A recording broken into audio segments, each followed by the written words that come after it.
The year was 1945, and the war in the Pacific was reaching its bloody climax. On a rocky ridge in Okinawa, Japan, American forces, faced one of the deadliest battles of World War II. The enemy fought fiercely, refusing to surrender.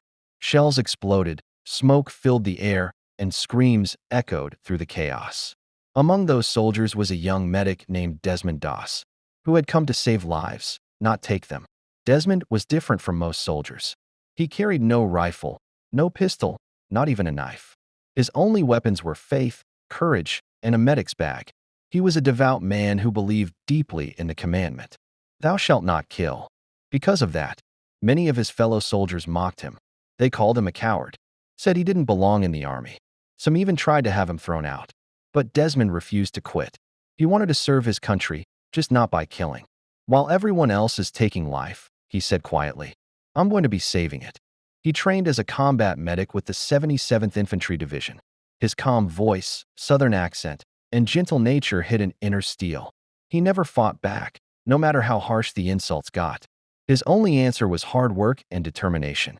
When the division reached Okinawa in April 1945, the mission was simple but suicidal. Climb a steep cliff called Hacksaw Ridge and capture it from the Japanese. The ridge was a fortress, tunnels, traps, and machine guns everywhere. The morning they attacked, the air turned black with explosions. Men screamed for medics. Bullets ripped through the trees. Within minutes, the entire top of the ridge became a nightmare of smoke, mud, and blood. Desmond Doss was everywhere, crawling, running, dragging wounded men to safety.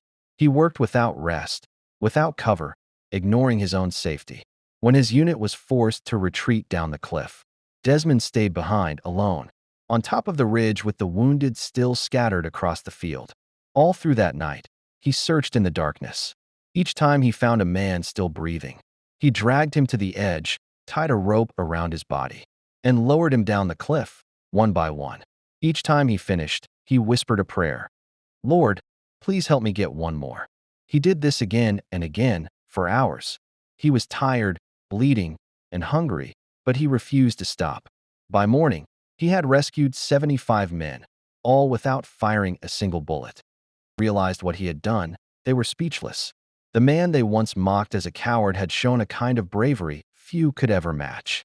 The next day, the commander asked him to pray for the entire company before they went back into battle. And when they did, something extraordinary happened.